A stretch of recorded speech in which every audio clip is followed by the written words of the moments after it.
Bienvenue à toutes et à tous. Les infos sur Eden Télévision. Les titres débutent ce lundi de la phase de correction de l'examen du brevet d'études du premier cycle. L'opération se déroule dans plusieurs centres départementaux, comme c'est le cas au CG1 à Bomekalavi. Vous aurez le compte rendu dans cette édition.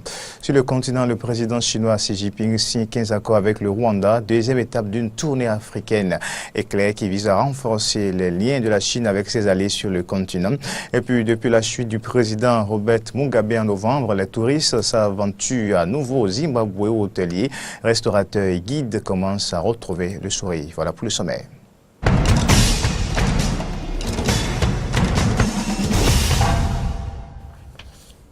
Encore une fois, bienvenue à toutes et à tous. Brevet d'études du premier cycle. La phase de correction du BPC a débuté ce lundi au CG1 d'Abomey-Calavi.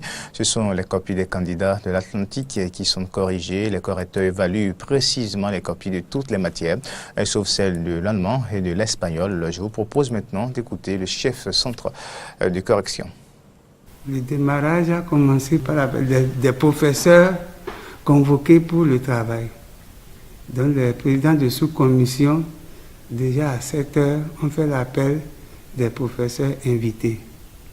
Après cet appel, ils ont procédé au remplacement des correcteurs absents.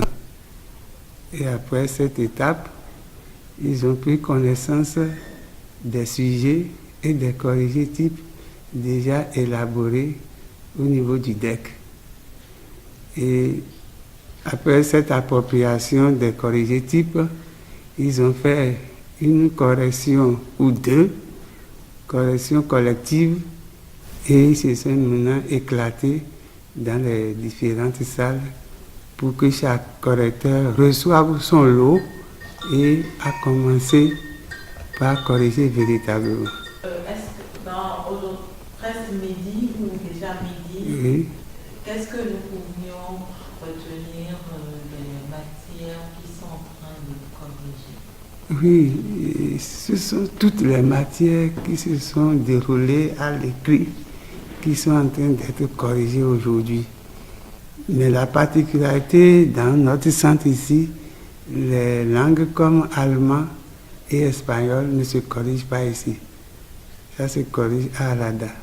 Nous avons 4 jours, du lundi jusqu'au jeudi. Comment il n'y a pas d'incident signalé, tout se déroule normalement. On évoque maintenant le démarrage du brevet de technicien supérieur. Plus de 3000 candidats composent pour l'obtention du BTS, la toute dernière édition de l'organisation de cet examen au Bénin. Le lancement officiel de l'examen a eu lieu au CEG de Lac de Cotonou en présence du ministre de l'Enseignement supérieur, de la Recherche scientifique, Marie-Odile Atanasso, Antoine Sagbo, Romain Débauchy pour le reportage.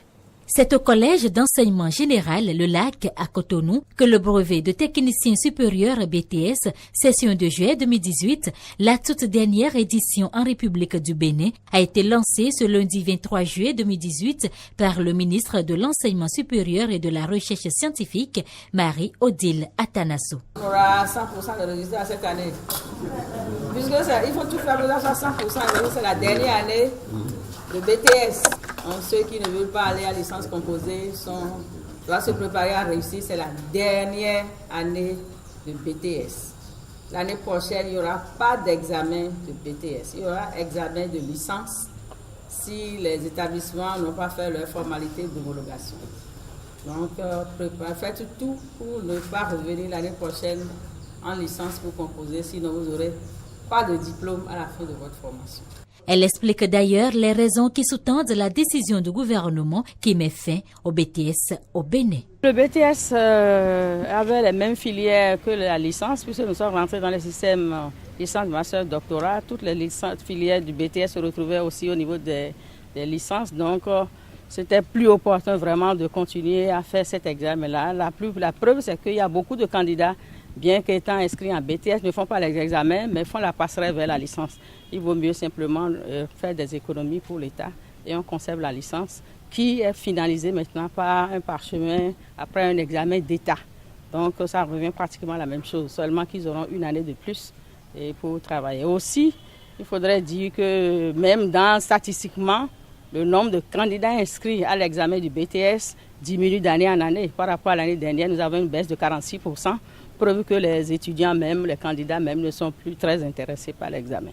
Quant au chef centre du CEG Le Lac, après avoir présenté les statistiques, prend l'engagement de conduire dans de bonnes conditions l'examen du BTS. Je puis vous dire, à l'heure où nous sommes, que le centre accueille 338 candidats, répartis sur 4 filières. Le secrétariat bureautique, l'hôtellerie et la restauration, le tourisme et puis l'assurance. Je peux déjà, devant les médias, promettre à Madame la ministre que les différentes composantes de ce centre, en leur nom, je peux lui promettre que tout va bien se passer. On mettra les petits plats dans les grands pour que les choses se passent sans faille. Au total, 3 577 candidats répartis dans 23 filières de formation et dans 9 centres composent pour l'obtention du BTS sur toute l'étendue du territoire national, ceci pendant 4 ou 5 jours selon la filière. On parle maintenant en politique. Un nouveau parti s'annonce au Bénin. Il s'agit du Bloc des progressistes qui réunit 11 partis et alliances de partis politiques ce dimanche 22 juillet 2018. Et ils ont fait leur première sortie politique pour exposer leurs motivations et surtout leurs ambitions. Laurent Roland Tony Ikes, Romaric Débouché pour le reportage. Créer un parti de masse ouvert à tous les Béninois, c'est la raison fondamentale qui motive la création du Bloc des progressistes. Ce regroupement de partis et alliances de partis politiques a effectué ce dimanche 22 juillet 2018 sa première sortie officielle pour présenter ses objectifs et ambitions.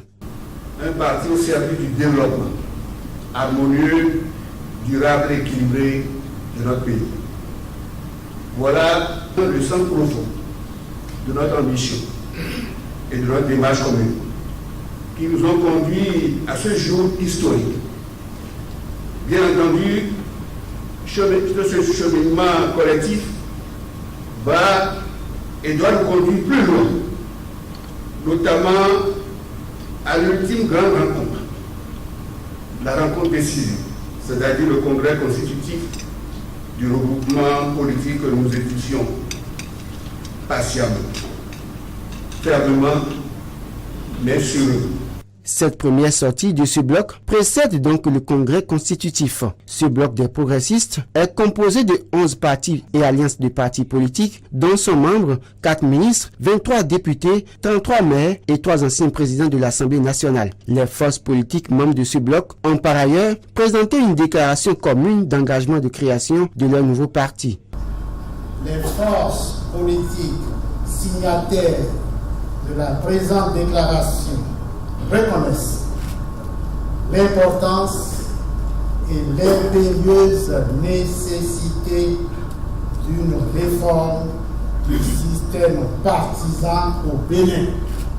Les forces politiques signataires de la présente déclaration s'engagent à fédérer toutes leurs ressources, tant humaines que matérielles et financières, pour la création de partis politiques de grande envergure qui s'inscrit dans la durée et qui répond aux défis des temps actuels et futurs, capables de hisser notre pays dans le concert des grandes nations démocratiques.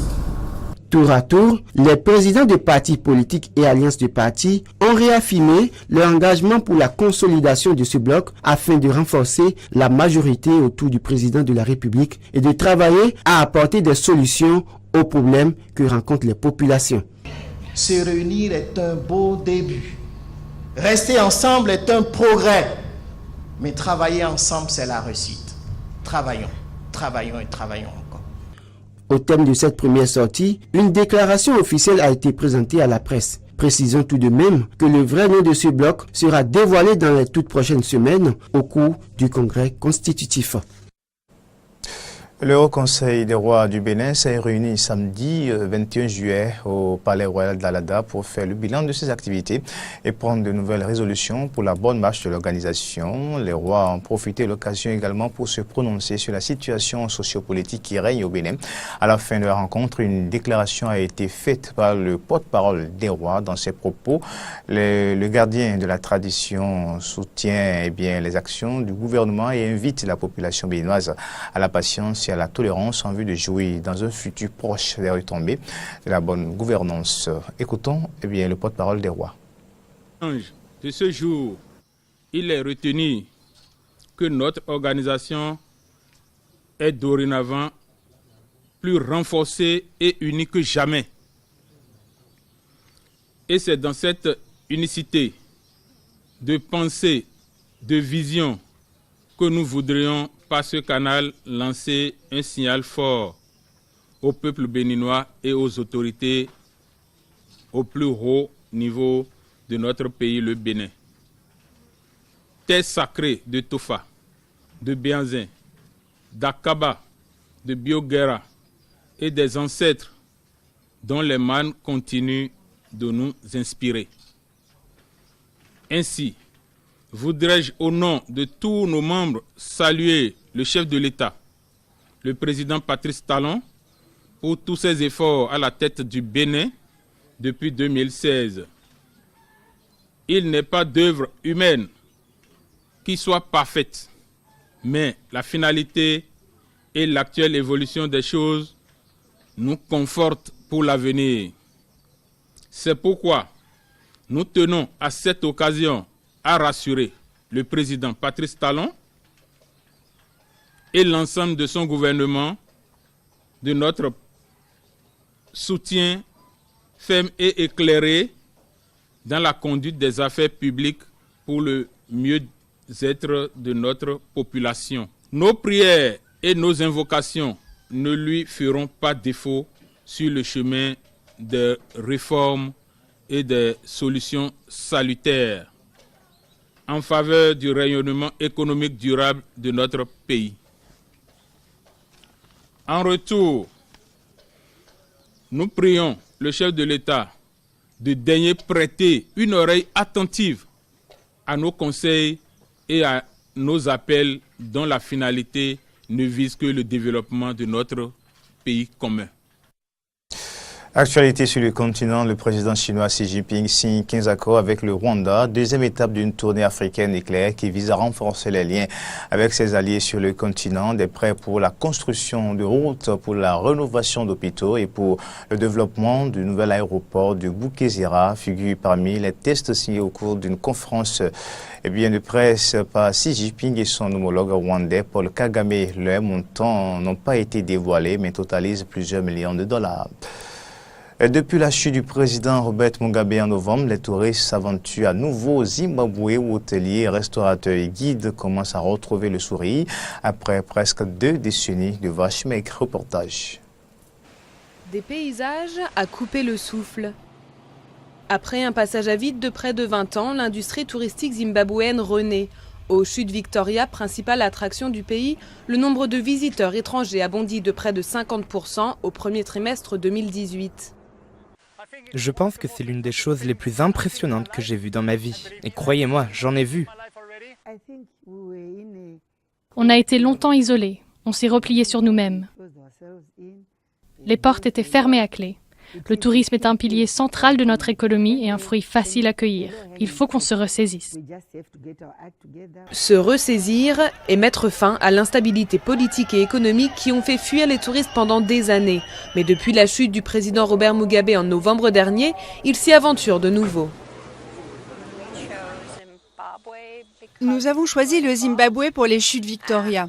Nous n'étions jamais venus en Afrique et nous sommes en train de tomber amoureux de ce continent. Nous avons vu beaucoup d'animaux et les gens sont si gentils, amicaux et accueillants. Même s'il est trop tôt pour avancer des chiffres pour 2018, les autorités comme les professionnels misent tout sur le tourisme. En fin de compte, nous voulons voir plus de touristes. Je voudrais que plus de gens viennent au Zimbabwe. J'espère que nous aurons plus d'investisseurs pour construire plus d'hôtels, de plus grands hôtels et d'autres installations. Des hôtels et un nouvel aéroport ont déjà été construits près des chutes Victoria. Combiné à la simplification de la délivrance des visas, le pays compte à terme renflouer ses caisses grâce au tourisme. Autour de la réserve naturelle de Guilé, au nord du Mozambique, des techniques d'agriculture et de conservation sont diffusées auprès des populations locales pour limiter la déforestation et la dégradation des forêts. Actuellement, de 10 à 15% des émissions de gaz à effet de serre proviennent de la déforestation et de la dégradation des forêts. Reportage. La réserve de Guilé et sa vaste forêt de Miombo. 2800 km² de biodiversité exceptionnelle menacée par la déforestation. En cause, la coupe illégale de bois et surtout l'agriculture sur brûlis dont dépendent les populations qui vivent dans la zone tampon de la réserve. Pour limiter l'ouverture de nouveaux champs, une ONG française appuie ses cultivateurs formés à des pratiques d'agriculture durable pour accroître la fertilité des sols. Notre objectif, c'est que le producteur cultive le plus longtemps possible la même parcelle. Ici, concrètement, le producteur cultive le même champ depuis 4 ans. Autre menace, la production de charbon aux abords de la réserve. L'approvisionnement en bois grignote la forêt et le processus de carbonisation émet du CO2, nocif pour l'environnement. Ici, les charbonniers apprennent à construire des fours améliorés. Résultat, tout en coupant moins d'arbres, ils produisent plus de charbon et de meilleure qualité. Par exemple, grâce à cette nouvelle technique, on arrive à produire 6 ou 7 sacs de charbon à chaque fois, alors qu'avant, on n'arrivait à en obtenir que 2 ou 3. La réserve de Guilé veut maintenant monnayer ses efforts de lutte contre la déforestation en commercialisant des crédits carbone. Ce système permet aux émetteurs de CO2 d'acheter des crédits pour réduire leurs émissions tout en appuyant des projets environnementaux dans les pays en développement. Nous avons réussi à diminuer le taux de déforestation annuel qu'on pouvait voir dans la zone tampon de la réserve. C'est-à-dire que des émissions de gaz à effet de serre ont été évitées par les alternatives mises en place. Ces efforts ont permis une réduction des émissions de l'ordre de 300 000 tonnes de carbone en 5 ans. Chaque tonne de CO2 non émise équivaut à un crédit carbone dont la vente devrait rapporter entre 2 et 3 millions de dollars à la réserve pour financer la conservation et le développement durable. C'est la fin de cette édition, mesdames et messieurs. Merci de l'avoir suivi et surtout, passez d'agréables moments en compagnie des programmes de Eden Télévision. Au revoir.